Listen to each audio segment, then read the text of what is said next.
오케이. 안녕하세요. 센스생이 은사이와 함께하는 동아시아 시간입니다. 목소리 괜찮나요? 목소리 워낙 좋으니까 카랑카랑하죠. 지금 목이 아파가지고 오늘 아픈 이야기만 한데 그렇습니다. 아직 나갈 일이 많은데요. 오늘은 지난 시간에 이어서 지난 시간에 제 기억에는 찍은 지 한 굉장히 오래됐는데 임진병자 전쟁에 대해서 살펴봤던 것 같아요.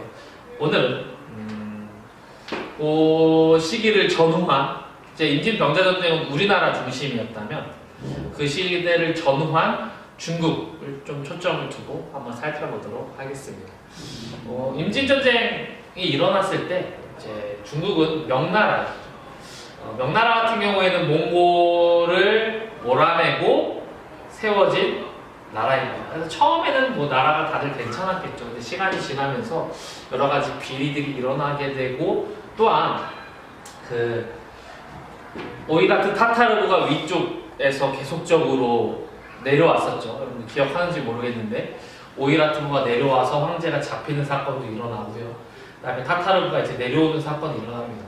남쪽에서는 왜구라고 하는 세력들이 계속적으로 침략을 하게 되죠. 쌤이 적어놨는데요. 몽골의 잦은 침략과 왜구의 약탈, 그리고 내부적으로 어때요? 관리들이 부정부패들이 많이 일어나게 되면서 국가 재정이 약화되고 뭔가 개혁해야 되는 그러한 요구가 이제 일게 되죠. 그래서 누가 등장을 하냐면 바로 이 장거정이라고 하는 인물이 등장을 하게 됩니다. 정거정 아니고요. 장거정이고요. 이 장거정이라고 하는 인물은요. 이러한 상황에서 관리들의 인사를 철저히 그래서 부정부패를 몰아내고 재정을 확보하기 위해서 바로 인사를 철저히 부정부패를 없애는 정책과 함께 이게 이제 중요하죠. 바로 1조 편법이라고 하는 경제 정책을 취하게 됩니다. 세금 제도죠. 국가라고 하는 것은 세금으로 운영이 되잖아요. 세금을 어떻게 걷는지가 중요한데 기본적으로 아마 예전에 여러분들 조용조라고 배웠을 거예요. 이제 기본 세금이었는데 그러한 세금을 그 세금뿐만 아니라 다양한 세가 있었어요. 여러 가지 세들을 딱 두 가지로 합쳐버립니다. 바로 이 지세와 정세로 합쳐버립니다. 지세는 땅에다가 부과하는 세금이고요. 정세는 어디에 부과할까요? 그렇죠. 바로 사람에게 부과를 하게 되는 것이죠. 사람과 땅에다 세금을 부과하는 제도가 1조 편법이고 무엇으로 얻냐? 바로 이 은으로 세금을 납부하게 하는 것이 1조 편법입니다. 그래서 일시적으로 성공을 하는 듯 하죠. 하지만 이 개혁의 주도자였던 장거정이 죽고 난 그 이후에 다시 원래대로 돌아가게 되는 그런 모습이 나타나게 됩니다. 그러면서 명나라는 쇠약해지게 돼요. 그런 상황에서 조선에서 임진전쟁이 일어난 거죠.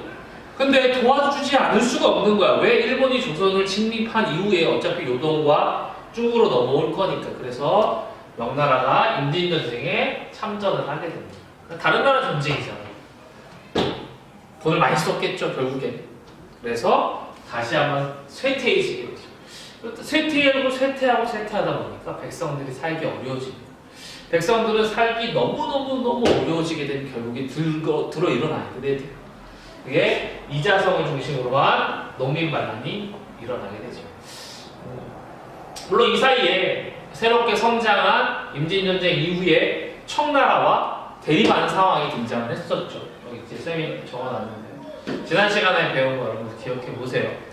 청나라의 누르하치라고 하는 사람을 중심으로 후금을 건국하고 홍타이지가 자기가 황제의 즉위를 하게 되죠. 그리고 국호를 청으로 바꾸고 우리나라에게 자신을 모셔라 라고 신화가 되라 라고 요청하게 됩니다. 그러면서 명나라와 청나라가 싸우는 과정이 지속되게 되고 당연히 명나라는 국민들을 돌볼 여력이 없겠죠. 그러다 보니까 이자성의 농민반란이 일어나게 되고 변방을 지키는 그러한 장군이었던 오삼계 오늘 삼계탕이 나왔는데요. 오골계 삼국 오징어 아파요 제가 여기 감기가 오골계 삼계 네. 오삼계가 결국에 명나라를 대신하고 이 청나라에게 길을 안내함으로써 그렇게 청에게 베이징을 이제 빼앗게 됩니다. 그렇게 되면서 명나라는 이자승의 농민반란으로 이미 멸망하고 그리고 오삼계의 배신으로 청나라가 중국을 지배하게 됩니다.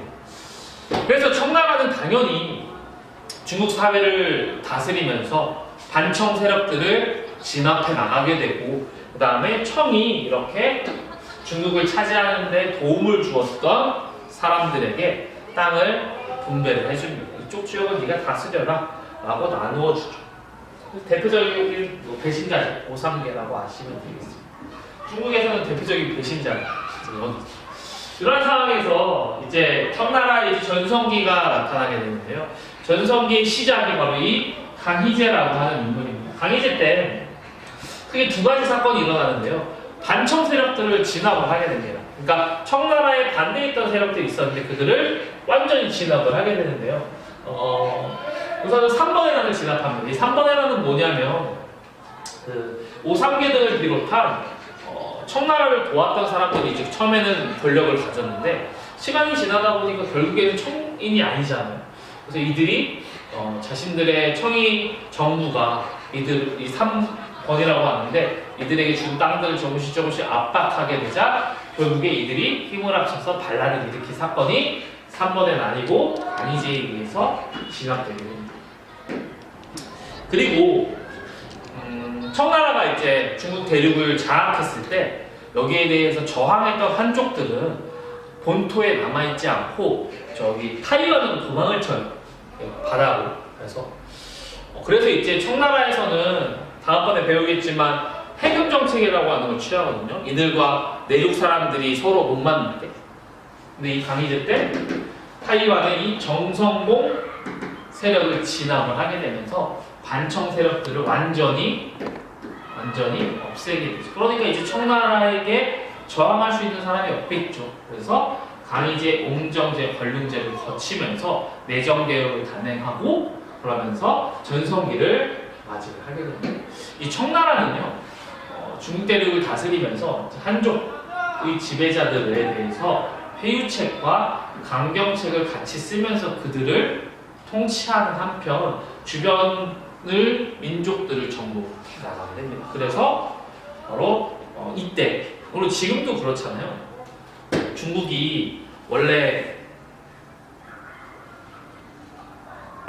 우리 배워왔지만 진나라 때부터 항상 오랑캐들을 막기 위해서 위에 만리장성을 세웠다는 거예요. 중국 사람들은 원래 이때까지만 하더라도 이 본토만 자기네들 중국이었어. 근데 우리가 지금 중국의 대륙을 보면 여기 위에까지 다 중국이잖아요. 그죠? 여기 위에 땅까지 다 중국으로 하잖아. 그래서 사실은 이들을 다 자기네 역사로 편입하기 위해서 한 작업이 동북공정이었고 그런데 이 위에 땅까지도 다 중국이 이제 이렇게 되는 시작점이 거의 청나라였다고 하는 것이죠. 그래서 얘네들이 다민족 대제국을 이루게 되는 겁니다. 이제 청나라가 망하고 이제 중국으로 넘어가면서 여기가 다 중국 땅이 되는 것이죠. 하지만 이러한 잘나갈 것만 같았던 청나라도 18세기 말 통치의 한계점이 나타나게 되고 백성들이 또다시 반란이 일어나게 되죠. 대표적인 반란이 백령교의 반란이라고 하는 겁니다. 종교적 색채가 강한데 여기에 백성들이 많이 참여를 하게 되는 것이고 또 이 시기가 되면 서양의 제국주의, 영국, 프랑스 이런 나라들이 탐구를 개항하라, 시장을 개항하라 라고 하면서 찾아오게 되죠. 그래서 이제 영국과의 무역 분쟁으로 인해서 이제 아편이 수입이 증가하고 결국에 아편 전쟁까지 발발을 하게 될 겁니다. 이게 오늘 살펴볼 중국 명에서 청으로 넘어가는 내용이었고요. 우리 교과서에 보면 그 이후의 외교 관계를 살짝 언급을 합니다. 우선 임진 전쟁이 일어났었잖아요. 여기 보시면 임진 전쟁의 핵심이 이제 조선이죠. 조선 같은 경우에는 당연히 임진 전쟁의 주도자였던 일본과 처음에는 관계를 안 했겠지, 그죠? 그런데 이 위쪽에서 어때요? 여진족이 자꾸 득세하고 올라오면서 압박을 하게 되자 어때? 결국에는 일본과 정식 외교 관계를 다시 맺게 됩니다. 광해군 때. 광해군 중립외교 배웠잖아요. 그렇게 하면서 일본과도 이 뒤를 안전하게 하기 위해서 일본 역시 에도막부가 생겨나게 되면서 대외적인 안정을 취하고자 조선과 정식 외교를 맺게 되고 그 이후에 사절단이었던 통신사를 일본에 파견하는 모습들 또는 외관을 두어서 일본인들이 와서 이제 여러 가지 무역이나 외교 활동을 할 수 있도록 설치한 지금의 관사, 이제 외교관 뭐 이런 데라고 보시면 되겠고요. 또 청이 이제 명나라를 무찌르고 생겨나고 우리나라도 남한산성 영화 봤죠, 여러분들? 네, 거기에서 굴복을 하죠. 그러면서 연행사와 칙사라고 하는 이름으로 정기적으로 사절단을 보내기도 합니다. 근데 여기서 좀 특징적인 거는 청나라와 일본 사이에는 국교를 맺지 않았다라는 것이죠. 영청과 일본은 국교를 맺지 않게 됩니다. 또 하나는 우리는 영상 보는 친구는 그런 친구 없겠지만 그죠? 이게 일본으로부터 조선에 전해지게 되는 것도 일제시대 이후 전해지게 되죠. 쌤은 담배 피운 본 적이 없어요. 여기 이렇게 입에 물어본 적도 없어요. 담배를 굉장히 싫어하는데 담배는 몸에 해롭습니다. 담배 끊으시고요. 오늘 내용을 좀 살펴본 것 같은데요.